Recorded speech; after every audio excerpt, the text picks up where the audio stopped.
तो जो यहाँ पर पुनर्जन्म के बारे में हमने समझा उस वीडियो में, पिछली वीडियो में, उसका तो मतलब क्या निकला कि माहौल, जो माहौल होगा, जैसे भगवान कृष्ण कहते हैं कि मन सहित इंद्रियों को अपने साथ लेके चलाई जाती है जीवात्मा, वैसे ही जैसे वायु अपने साथ गंध लेके चली जाती है। तो इसका मतलब यहाँ मन सहित इंद्रियों का मतलब यही हुआ कि वो अपने साथ वो जो पैटर्न बना है एक, मतलब जैसे जिस माहौल में रह रहा है, अगर उस माहौल में किसी बच्चे का जन्म हुआ तो वो जिस तरह का माहौल होगा वही, जैसे उस माहौल में ईर्ष्या, क्रोध, लोभ, द्वेष, ये सभी चीज़ें हैं, तो जो अगला बच्चा आएगा उसमें जब जीवात्मा प्रकाशित होगी, आत्मा प्रकाशित होगी जीवात्मा के रूप में, तो वही प्रवृत्तियाँ उसके भी अंदर होगी। मन सहित इंद्रियों का मतलब ये नहीं कि मन लेके जा रहा है इंद्रियाँ, मतलब संस्कार या प्रवृत्तियाँ जो चलते आ रहे हैं, जो पैटर्न है, निरंतरता, वो लेके मतलब चला जाएगा। इसी को ही अगर हम समझें तो इसी को ही कहते हैं कार्य कारण श्रृंखला, मतलब कारण है तभी कार्य है। इसका मतलब ये है कि वो जो पीछे पैटर्न है उसी अनुसार अब आगे बढ़ेगा। यही मतलब है मन सहित इंद्रियों को ले जाने का मतलब। और यही है कि जैसे कुछ जगह आत्मा शब्द नहीं यूज होता, जैसे बौद्ध धर्म में, तो वहाँ पर कह देते हैं कि चेतना जो है आगे बढ़ती है। तो वही मतलब बात है कि वो जो संस्कार हैं उस माहौल के, जहाँ पर उस बच्चे ने जन्म लिया, वही उसी हिसाब से उसका भी मन और संस्कार बनता चला जाएगा। ये है मन सहित इंद्रियों को साथ ले जाने का। इसका मतलब ये नहीं वो शून्य से शुरू होगा। इसका मतलब ये है कि वो जिस माहौल में पैदा हुआ उसी माहौल का वही प्रवृत्तियाँ फिर ट्रांसफ़र हो जाएंगी उसमें। बस ये होता है इसका रियल मतलब। तो यहाँ पुनर्जन्म का ऐसा कुछ मतलब नहीं है कि क्या कहते हैं कोई नया आ गया। जैसे इसी को ही कुछ जगहों पर ऐसा कुछ एग्जांपल देते हैं, खैर वो फिज़िकल बॉडी के लिए है, मतलब फिज़िकल चीज़ों के लिए है, वैसे भी समझ सकते हैं, वो भी सही है। जैसे कुछ लोग कहते हैं किसी की डेथ हुई, तो जब डेथ हुई उसकी, तो कुछ जो उसके शरीर में जो एटम्स थे वो वायुमंडल में मिल गए। उसके बाद जब नया शरीर कभी बनेगा तो वही एटम्स जो हैं इस शरीर में भी कुछ एटम्स मिल जाएंगे। जैसे हमारा जो आज का शरीर है, ऐसा तो है नहीं कि ये ऐसे ही बन गया।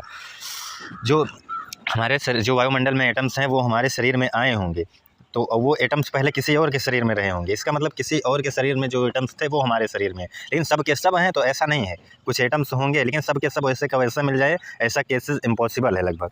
लेकिन ऐसा कुछ होता नहीं है कि इसका मतलब फिर ये मत समझ जाना कि सभी एटम्स मिल जाएंगे तो पुराना बॉडी फिर से लौट आएगा। एटम्स किसी पर्सनल का थोड़ी होता है। एटम्स जब वो वायुमंडल में मिल गए तो बस वो एटम ही हो गए। इसका मतलब ये नहीं है कि किसी पर्सनल बॉडी का एटम है वो, ऐसा नहीं है।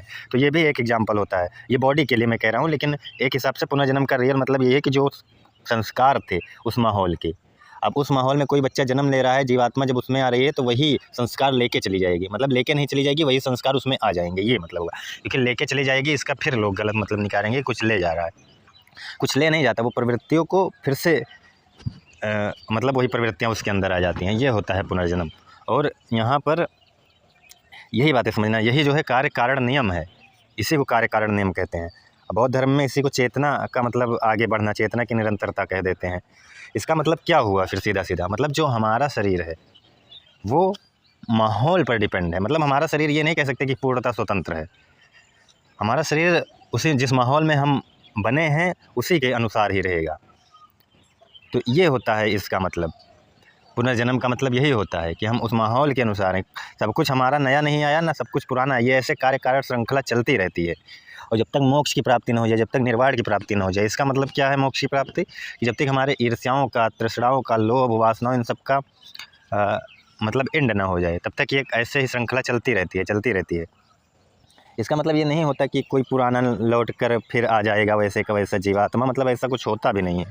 इसका मतलब यही है कि आप उस माहौल में जन्मे और आपके अंदर वही प्रवृत्तियाँ फिर आ गई जिस माहौल में आप जन्मे। अब यही पेड़ का एग्जांपल लो, चाहे समुद्र का, प्रकृति जो है नए नए रूपों में ऐसे जन्म देती है लोगों को, लेकिन वो प्रकृति और माहौल के अनुसार उसके अंदर वही गुणधर्म फिर से आ जाते हैं। ये होता है पुनर्जन्म का रियल मतलब। और पुनर्जन्म का कोई मतलब नहीं है। आप उपनिषदों के पास जाओ या किसी भी ग्रंथ के पास, अगर पुनर्जन्म का वो मतलब समझा रहे हैं तो यही है, अगर और कोई मतलब समझा रहे हैं तो वो गलत है। ये रियल मतलब है पुनर्जन्म का, आप गलत समझो तो वो आपके ऊपर है। तो यहाँ पर मन सहित इंद्रियों को ले जाने का मतलब यही हुआ। तो ले जाने का मतलब क्या हुआ कि जो नया आया है वो पूर्णतः अपने आप से नहीं आ गया है, वो पिछले से जुड़ा होगा। पिछले संस्कार, माहौल की पिछली प्रवृत्तियाँ, वातावरण कह सकते हैं, हाँ वातावरण या माहौल एक ही बात है। वो जो पिछला संस्कार या माहौल या प्रवृत्तियाँ चल रही है उस वातावरण में, उस माहौल में, वही चीज़ें अब नए में आ जाए, यानी वही चीज़ें अब नए नए शरीर में आ गई, ये मतलब होता है मन सहित इंद्रियों को ले जाने का मतलब। यहाँ पर कोई इसका अलग मतलब नहीं, वो वातावरण का मतलब है। तो ये होता है पुनर्जन्म का मतलब। जैसे कुछ चीज़ें तो जैसे कुछ लोग फिर इसमें जो कहते हैं कि फिर अनुवांशिक चीज़ें जैसे मिल जाती हैं तो कहते हैं पिछले कर्म का नतीजा है। तो कर्म के बारे में हमने बताया, कर्म ऐसा कुछ नहीं होता पिछले जन्म का कर्म जैसा, क्योंकि पिछला जन्म ही नहीं होता तो पिछले जन्म के कर्म क्या हैं। मतलब इसका यही है कि जो अनुवांशिक चीज़ें होती हैं वो सीधा साइंस इस पर बात करता है कि वो माता पिता के संयोग से। तो यहाँ पर कुछ लोग कहते हैं कि ये जो अनुवांशिक चीज़ें हैं फिर इसको पुनर्जन्म मतलब पिछले जन्म के कर्म से अनुसार जोड़ने लगते हैं कि पिछले जन्म का कोई कर्म होगा तभी इसके साथ ये ऐसा अनुवांशिक चीज़ें मिल गई। मतलब जैसे कुछ अनुवांशिक बीमारियाँ जो चलती हैं उसके हिसाब से हम कह रहे हैं। तो ऐसा कुछ नहीं होता, ये साइंस ने प्रूव किया है इसको। यही तो गलत बातें हैं जो लोग कहते हैं कि गर्भ के समय आत्मा अपने अनुसार शरीर ग्रहण करती है, वो यहीं से कन्फ्यूजन शुरू होता है। आत्मा शरीर नहीं ग्रहण करती, वो जीवात्मा जब शरीर आता है तब अपने आप प्रकाशित हो जाती है, हमने बढ़िया से समझा है। तो इसका ये मतलब मत निकाल लेना कि अनुवांशिक बीमारियां पिछले जन्म के कर्म में, नहीं, वो कुछ डिफेक्ट हो जाता है बॉडी में। वैसे भी मैंने कहा है कि आत्मा नहीं आती, क्योंकि जो एक शुक्राणु होता है और अंडाणु होता है वो अलग अलग दोनों में जीवन होता है। बस वो जब वो उस तरह का माहौल मिलता है, उस तरह का वातावरण मिलता है तब वो शरीर बन जाते हैं बस। और जीवन दोनों में अलग अलग होता है। ऐसा नहीं है कि दोनों के मिलने पर जीवन बना, ये बिल्कुल गलत हो जाएगा। दोनों के मिलने पर शरीर बनता है। शुक्राणु जीवित कोशिका है, अंडाणु जीवित कोशिका है। तो ये चीज़ें समझना, दोनों के मिलने पर जीवन नहीं आता, दोनों के मिलने पर शरीर बनता है। तो किसी भी तरह का कन्फ्यूजन में नहीं है फंसना है। तो अनुवांशिक बीमारियां वो जब शरीर का निर्माण हो रहा होता है तब कुछ केमिकल इधर उधर हो जाना, कुछ इफ़ेक्ट हो जाना इधर उधर से, उससे हो जाता है। इसमें पिछले जन्म का कर्म जैसा कुछ नहीं है। ये सब हमने वीडियोज़ में अच्छे से समझा है। तो यहाँ पर ऐसा कुछ नहीं है जो पिछला जन्म ही नहीं होता। पहली बात, अगर कहीं ऐसी बात हो रही है तो वो मन का हो रहा है। मतलब जैसे मन का बार बार नई चीज़ों के प्रति फंसना वही बार बार जन्म की ओर इशारा करता है। ये मैं गीता की बात कर रहा हूँ, गीता में कई जगह ऐसे शब्द मिलते हैं, तो वो इस लेवल पर बात होती है। तो यहाँ पर रियल पुनर्जन्म का मतलब यही है। बाकी समझने का तो कुछ भी समझो, उसमें क्या है, आप खुद ही सुपरस्टिशंस में फंसोगे। क्योंकि आप अगर आत्मा को इधर उधर करोगे तो किसी के मरने के बाद फिर वहाँ शुद्धि फैलेगी, उसको घर पवित्र कराओगे। उसके बाद आत्मा तो वैसे परम सत्य है, उसका कोई शुद्धि उद्धि होती ही नहीं। लेकिन यहाँ आत्मा के साथ इतना हुआ है कि अच्छी आत्मा, बुरी आत्मा, उसके बाद आत्मा किसी के अंदर आ रही है, उसके बाद मतलब आत्मा के साथ इतना ज़्यादा खिलवाड़ हो गया है कि मतलब क्या ही बताएं। वो तो कहना भी इम्पॉसिबल है कि जितने सुपरस्टिशन फैले हैं वो आत्मा की वजह से ही फैले हैं। ये भूत पिशाच ये सब क्या है, ये सब आत्मा को ही बना दिए गए हैं। भूत पिशाच जैसा कुछ होता नहीं, सब मानसिक रोग है। पहले जैसे कोई शब्द नहीं था मानसिक रोगों को देने के लिए, तो उसी को भूत पिशाच शब्द दे दिया गया। तो आज जब उसके लिए शब्द ढूंढ लिया गया कि मानसिक रोग, तो वही भूत पिशाच मानसिक रोग हो गए। लेकिन खुद अभी भी कुछ लोग ऐसे हैं जो भूत पिशाच अलग समझते हैं और मानसिक रोग अलग समझते हैं। ऐसा बिल्कुल भी नहीं है, भूत पिशाच ही मानसिक रोग है। पहले का भूत पिशाच, आज का मानसिक रोग। बस पहले जैसे साइंस नहीं विकसित थी तो लोग अलग समझते थे।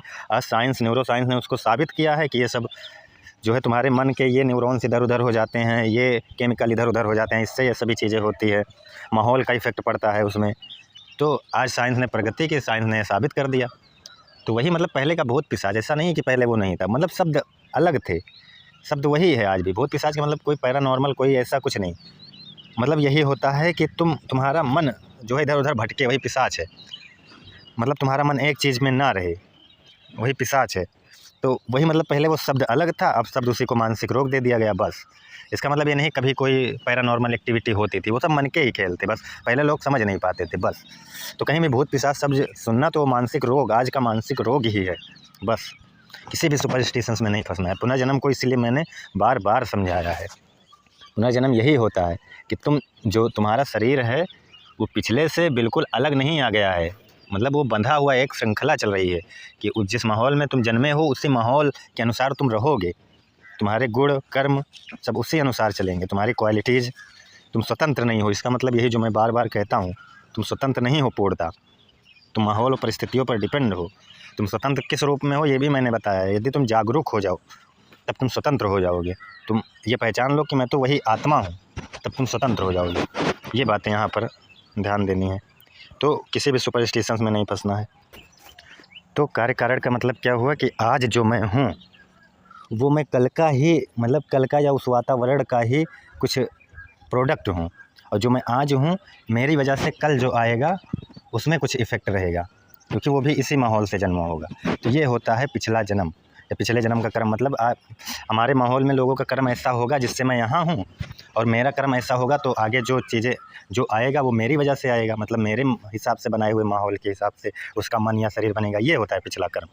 तो पिछला कर्म यही है मेन रूप से, कार्य कारण श्रृंखला इसी को कहते हैं। कि मैं पूर्णतः ये नहीं कह सकता कि मैं पिछले पर डिपेंड नहीं हूँ, पिछले से ही मैं आया हूँ, पिछले के माहौल से ही मेरा मन ऐसा बना है, और मैं जिस हिसाब से माहौल बनाऊँगा उसके बाद जो आएगा उसका भी मेरे माहौल के हिसाब से ही उसका भी रहन सहन और उसका भी सोचने समझने की क्षमता हो जाएगी। ये होता है पिछला जन्म और कार्य कारण श्रृंखला।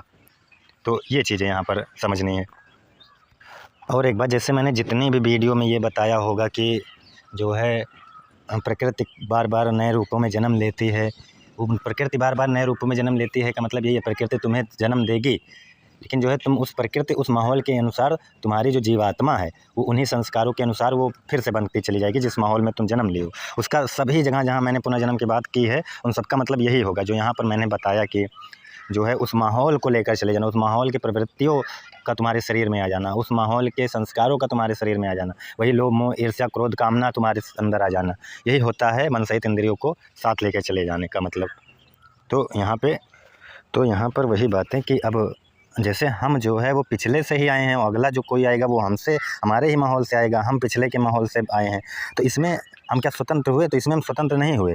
हमारी स्वतंत्रता क्या है? हम बार बार इस पर बात करते हैं। हमारी स्वतंत्रता यही है कि मैं मतलब ये जान जाऊँ, मुझ में सजगता आ जाए कि ये विचार कैसे आ रहे हैं, ये विचार तो माहौल और प्रकृति से आ रहे हैं, मैं उससे देख सकूँ इन विचारों को, और देखते देखते मैं दृष्टा बन जाऊँ इन सब का, मैं वही आत्मा वही सुपर कॉन्शियसनेस बन जाऊँ। यही कहते हैं उपनिषद कि तुम वही हो, बस सिर्फ ये दृष्टा बनो इसके। ये सभी चीज़ें माहौल और प्रकृति से बन रही हैं, तो जब तुम दृष्टा बनोगे तुम्हारे अंदर सजगता आएगी तो तुम उन विचारों को देख सकोगे और कहोगे ये तो माहौल और प्रकृति से आ रहे हैं, तो तुम्हारे जो अंदर एक सजगता आएगी और तुम अपने विचारों को जब देखने लगोगे तो निर्णय लेने में फिर तुम मतलब तुम्हारे अंदर हमेशा एक प्रसन्नता रहेगी कि ये सब तो माहौल और परिस्थितियों से बने विचार हैं, तो उसके अनुसार आपका जो है हार्मोन एक्टिव होगा, क्योंकि आपके अंदर सजगता का मतलब हुआ कि कहीं ना कहीं एक पॉजिटिव थिंग्स आई, ये तो बस विचार ही हैं, तो आपका हार्मोन जो है अलग, जैसे डर के मारा कोई और हार्मोन एक्टिव हुआ, लेकिन जब सजगता आएगी तो डर खत्म होगा तो कोई और हार्मोन एक्टिव होगा। तो इसका मतलब ये है कि अवेयरनेस से आपका शरीर भी जो है सही होता है, आपका माहौल भी सही होता है, उस जिस माहौल में रहे हो वहाँ सभी लोग आपके संपर्क में आएंगे तो वो माहौल भी सही होगा, तो इससे आगे आने वाला पैटर्न भी सही होगा। तो ये होती है सजगता का फ़ायदा, इसको हमने बार बार वीडियो में बताया है। मतलब ये है कि तुम बंधे तो हो पिछले से, लेकिन तुम देख सकते हो उनको, ये तुम्हारे पास है क्षमता। ये चीज़ें यहाँ पर समझनी है कि तुम स्वतंत्र तो नहीं हो, तुम माहौल से ही बने हो, लेकिन तुम उन विचारों को देखो वो कहाँ से आ रहे हैं, दृष्टा बनो। जो बार बार ऋषि कहते हैं दृष्टा बनो, तो वही दृष्टा बनना जो है वो तुम्हारे हाथ में है। तो वही इन बातों को समझना है। तो ये सभी चीज़ें जैसे कुछ लोग कहते हैं तो ये इसी बात पर निर्धारित है कि तुम्हारा भविष्य लिख के रखा नहीं जा चुका है, तुम सजगता लाकर उसको जो है अपने शरीर की गतिविधियों को चेंज कर सकते हो। ये नहीं कि तुम्हारा भविष्य लिख कर रखा जा चुका है, इस समय तुम्हारे शरीर में ये एक्टिवनेस होगी, नहीं, इसको हमने बताया तुम माहौल पर डिपेंड हो, लेकिन इसका मतलब ये नहीं कि तुम्हारा भविष्य लिखा जा चुका है। भविष्य के बारे में किसी को कुछ नहीं पता, तुम जिस माहौल में रह रहे हो तुम्हारा शरीर उसी अनुसार बनता चला जाएगा और उसी अनुसार तुम्हारा भविष्य भी बनता चला जाएगा। ये होता है, भविष्य लिख के रखा नहीं जा चुका है, इस कन्फ्यूजन में मत पड़ना।